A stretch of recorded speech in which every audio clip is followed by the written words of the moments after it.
Namaskaram to all. Welcome to Clyde Samvada, brought to you by the Hindu Temple of Scotland. We have with us today Prabhupad Prana ji. And Prabhupad Prana ji is the president of the ISKCON temple in Scotland.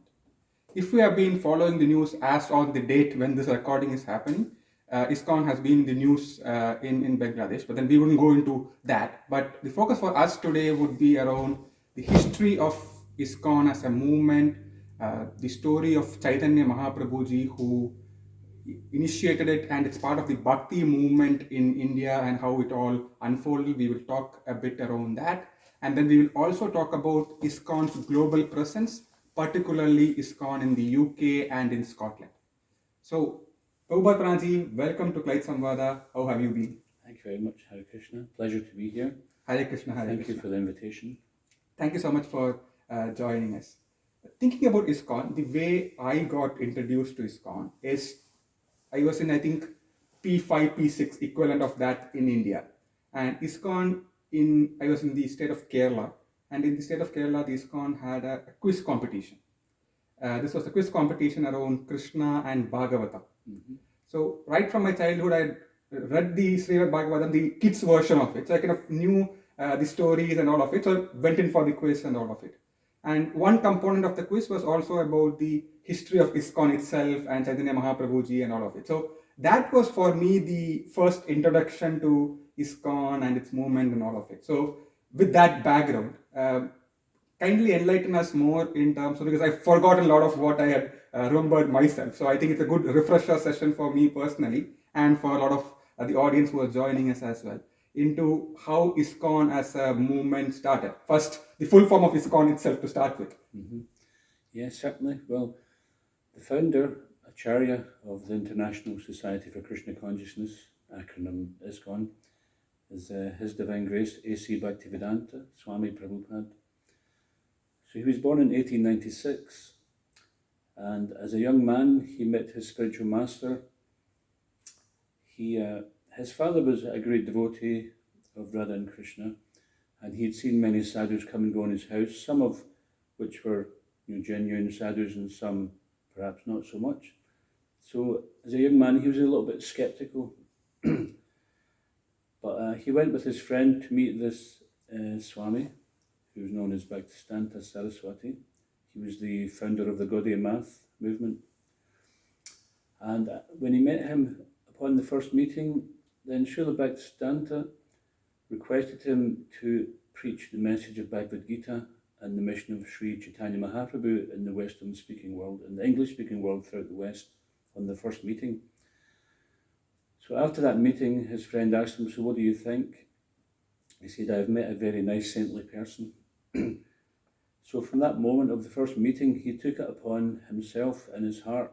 He accepted his spiritual master, and he accepted his life's purpose and life's mission.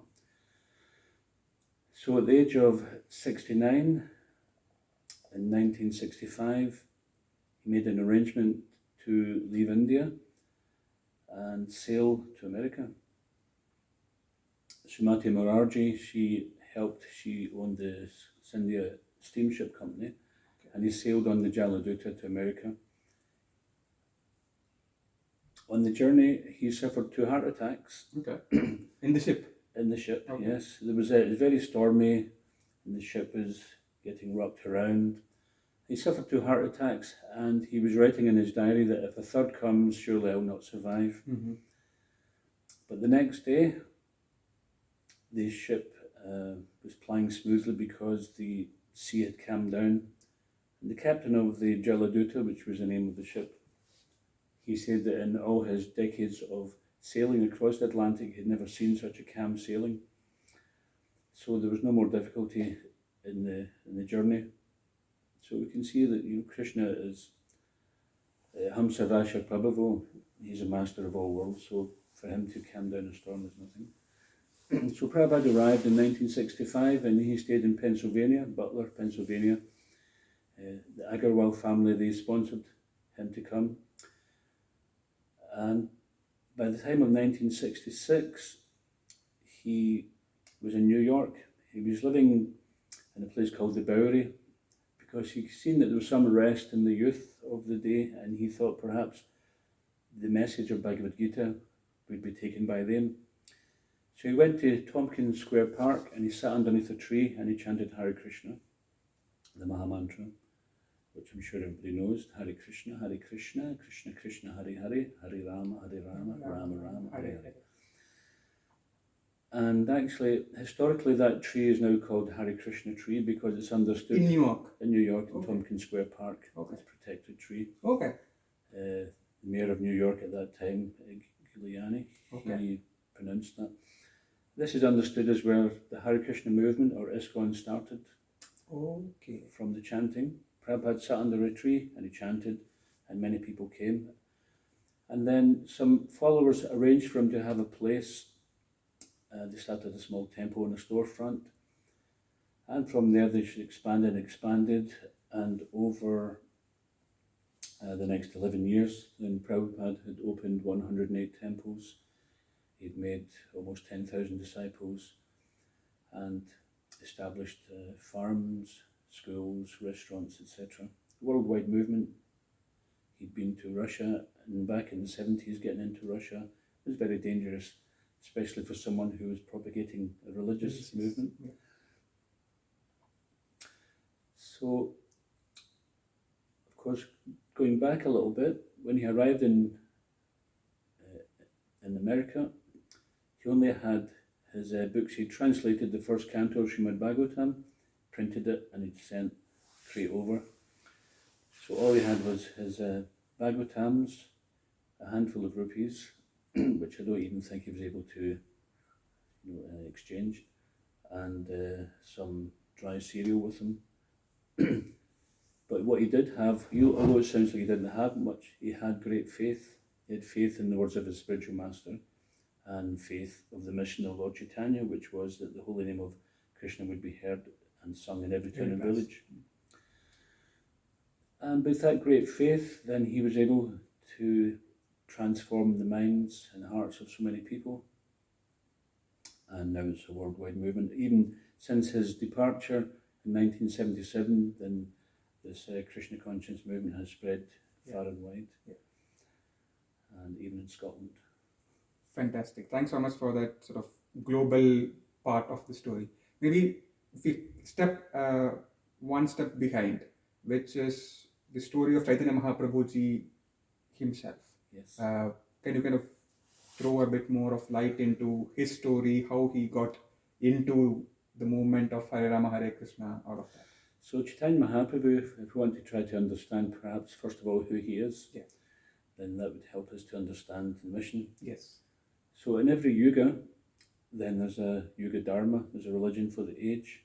In Satya Yuga, Kapil Dev, he taught mystic meditation. In Treta, it was Yajnavalkya, he taught sacrifices. Krishna taught opulent temple worship. Yeah. In Kali Yuga, then it was also foretold that the Yuga Dharma for the age of Kali would be Narada Muni in the Brihad Naradiya Purana. He states, Harinama, Harinam, Harinama eva kevalam, Kalo nastyeva gatiranyata.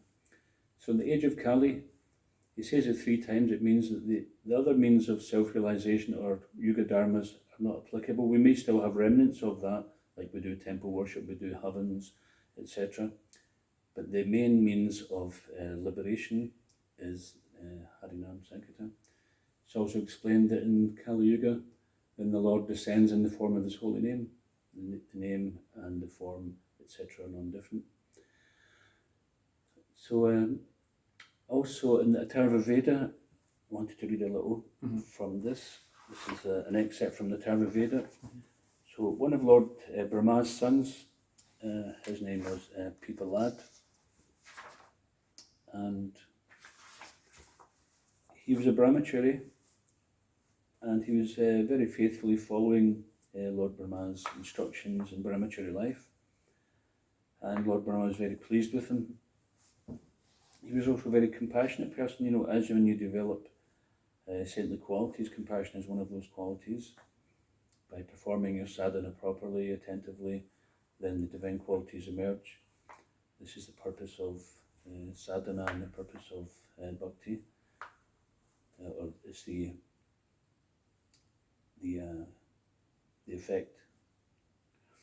So he was concerned in Kali Yuga, how will the living entities be delivered, because the symptoms of Kali Yuga are described in later cantos of Srimad Bhagavatam: lazy, unlucky, misguided, and above all, always disturbed. So it doesn't sound like a very positive situation to be in. So he was concerned, how will the living entities be delivered? And Lord Brahma, he actually says, Namo Vedanta Vejaya Krishnaya Paramatmane Sarva Chaitanya Rupaya Chaitanyaya Namo Namaha. I offer my respectful obeisances unto Lord Sri Krishna, the all-pervading personality of Godhead, who is understood by the study of Vedanta philosophy. He is the master of all transcendental potencies, and he appears as Sri Chaitanya Mahaprabhu. So here he's saying that in Kali Yuga, then the Supreme Lord will appear as Chaitanya Mahaprabhu. There's also other scriptures, and so I'd like to just read another couple of verses which will also indicate his purpose for being there. So first of all, we can understand from Chaitanya Charitamrita, which was written at the time of Lord Chaitanya's presence, just shortly after, by those who were eyewitnesses. It was mentioned, Sri Krishna Chaitanya Radha Krishna Nahi Anya. So Chaitanya Mahaprabhu is considered to be none other than Krishna, and he's in the mood of Srimati Radharani. Okay. So Srimati Radharani is most compassionate. So he's Krishna in the most compassionate mood. Namo Maha Vidanyaya Krishna Prema Pradayate Krishnaya Krishna Chaitanya Namne Gora Tusi Namaha.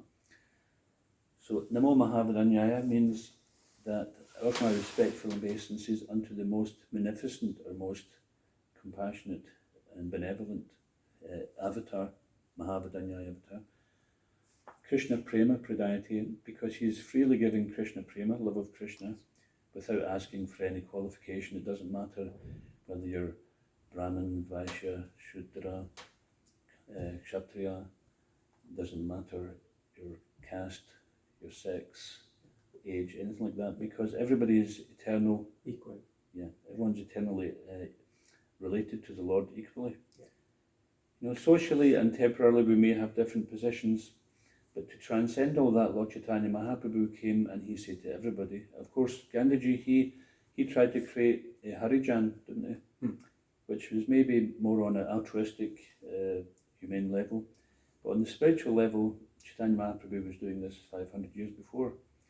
Well, the real Harijan, the people of God, everyone is children of God.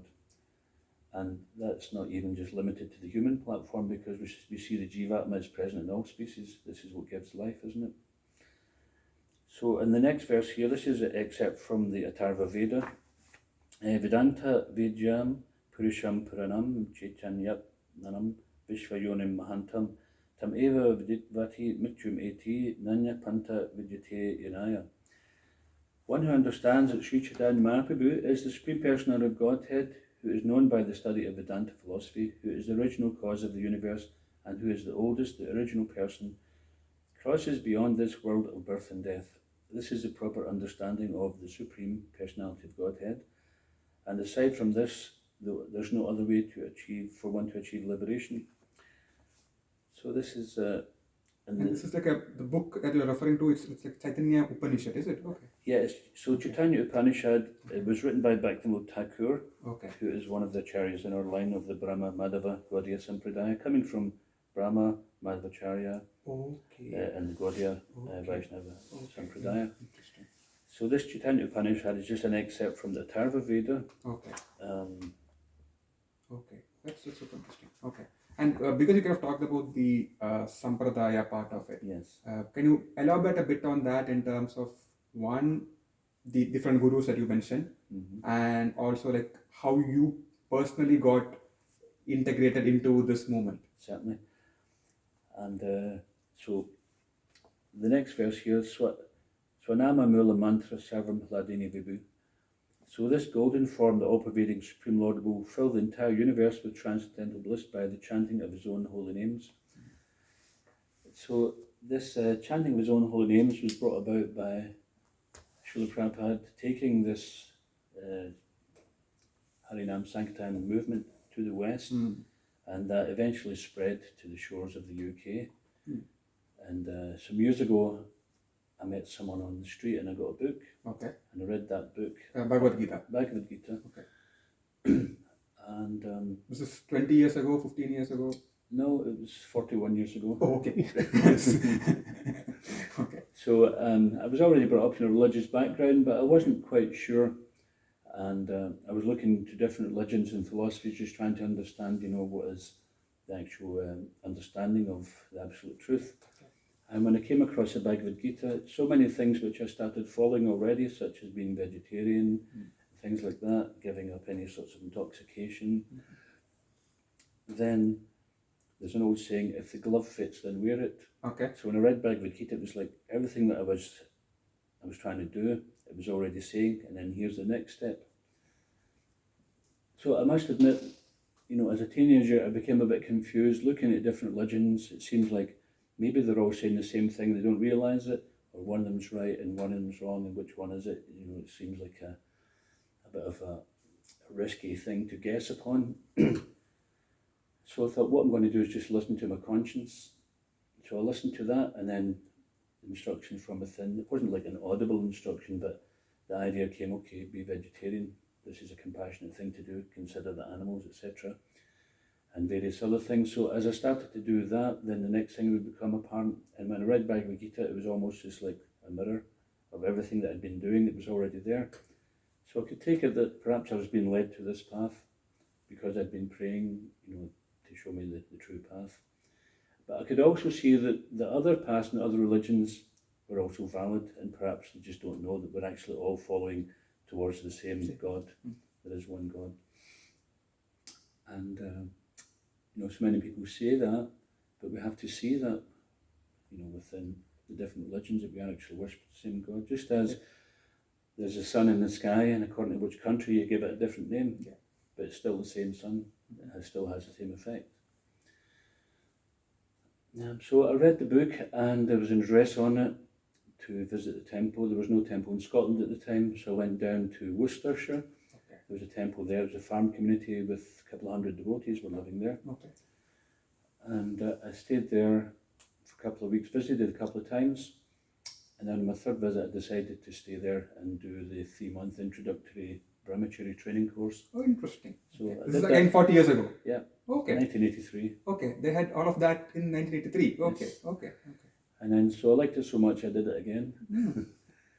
And then in 1986 I was initiated and came to Scotland with 2 other devotees to open a temple. Okay. And we had no funds, we had only a hired vehicle, we didn't have anything except some books. And our founder Prabhupada said that if you base anything on the distribution of these books, then there'll be no shortage of funds. So we did that. Okay. And over the almost 40 years that we've been developing ISKCON Scotland, then we have a nice temple there, we have a farm community, we run volunteer opportunities, and we do so many different programs, outreach programs throughout. We also do free food distribution of prasadam. We cook at the temple, we offer it to the deities, and then the food which we deliver door to door or on the street to needy people, then that's prasadam distribution. So there's the spiritual benefit of prasad as well as the material benefit of nourishment. Yeah. And so that's been the story of how you got into this. And 2 subparts to it. So one is, have you been at the Lishmago Center all this while, or was it somewhere else to start with? Well, I joined in Chaitanya College, which was in Worcestershire. Okay. Then I went to Bhaktivedanta Manor at Watford. Okay. And then, so I'd left in 1983, I'd left Scotland, 1980, and I thought I'd maybe never be coming back, I'd end up in India or something. Okay. But 3 years later I ended up back in Scotland, and I've been there ever since. Okay. So I have visited other temples, and I've taken part in various other activities in other temples. Okay. But mainly I've been focused on developing ISKCON Scotland. Got you. And when you talk about ISKCON Scotland, one is like you personally sort of felt a mirror image of what you were looking for in Bhagavad Gita. Yes. And then you had this training that you had for 3 months and followed that. What was the sort of process after that in terms of becoming Prabhupad Prana in a sense? Yeah, so in order to get to that point where You take your vows, then you have to practice 4 quite strict principles, which is no meat, fish, eggs, no garlic or onions as well. It's very sattvic food. And this is prescription of Krishna and Bhagavad Gita. But not just only that, we also Patram Pushpam Palam Toyam Yomi Bhakti Priyachati, that we offer everything, Patram Pushpam Palam Toyam, we offer prescribed foods to Krishna, and then there's no pap involved. So we offer only prasadam, and we don't engage in any illicit sex, which means no sex life outside of marriage, and only for procreation of children. So therefore, brahmachari life. But there are many householders in this one, in fact more householders who have families as well. No intoxication and no gambling. So these are the 4 rules, and chanting of the Hare Krishna Maha Mantra on beads, 16 rounds per day. 1 round means you chant 1 mantra 108 times on the beads. Yes. So if you could do that for a year, just to prove to yourself and to prove to your chosen guru that you're serious about it, then you take a vow, because one shouldn't take a vow and very Like out of fancy, whimsically. It should be serious about it. So you're proving to yourself and to your guru that you're serious about it. And so once you do that, you can take Harinam Diksha. And then maybe 2 years after that, if you're still steady on things, then you take Brahman Diksha, so where you get Gayatri Mantra, and you can do puja and various other things which are required for a Brahmin. Okay. So as Krishna says in Bhagavad Gita, Guna Karma Vibhagasaha, it's by guna and karma, by your qualities and by your activities, that is the determination of your varna and ashram, not necessarily just by janma. But So this is, regardless of what your background is, and when we come to practice this seriously, then one can be elevated to that. Interesting. Super. I mean, that's quite a story of how personally you kind of have changed over the years. And maybe we'll round it off by talking about like current efforts, initiatives of ISKCON Scotland. You mentioned that in the 80s you had the struggle to pull it all together. What has kind of helped you over the years in terms of what it has become now? I mean, I think there's a big area that you have, both a farm, a lot of Gaushala, all of that, right? So maybe a bit of all of that. Yeah, so I think what's important for success in that is to have a common denominator. And if the common denominator is that everyone is serving the same purpose, then like one of the first teachings Krishna gives us in the Bhagavad Gita is titikshu, tolerance.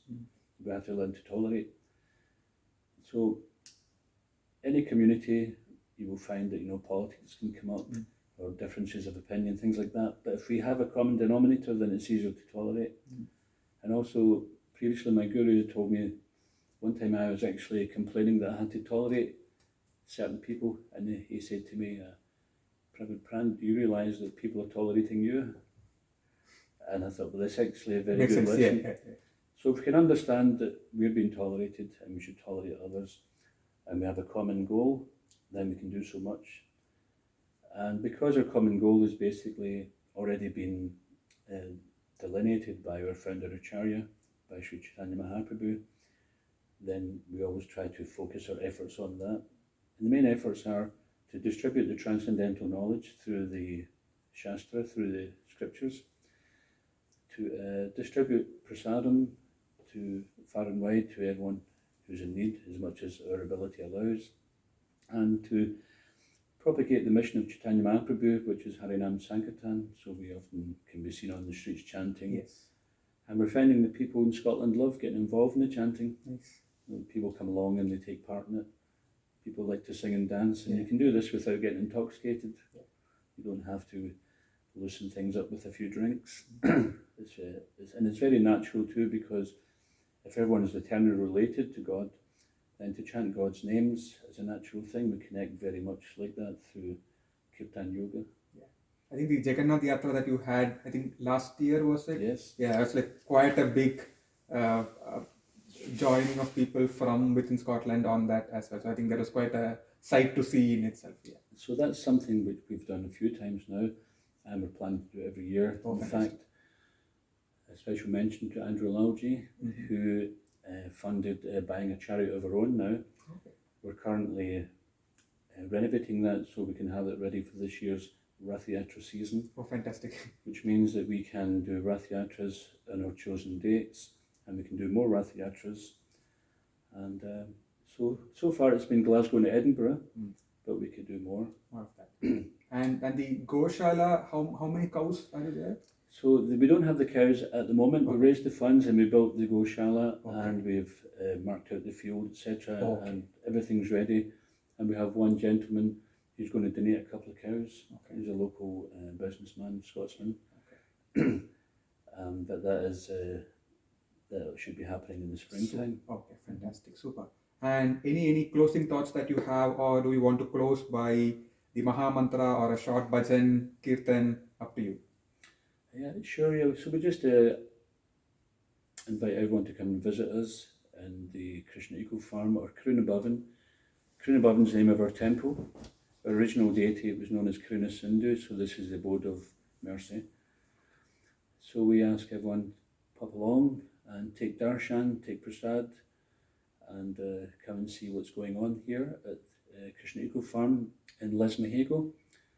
It's only half an hour from Glasgow. If you haven't been before, then come along, and if you have been before, come again. And we have every Sunday, we have prasadam feast, we have kirtan, and we have pravachan, we have talks on Bhagavad Gita and various other related transcendental subject matters.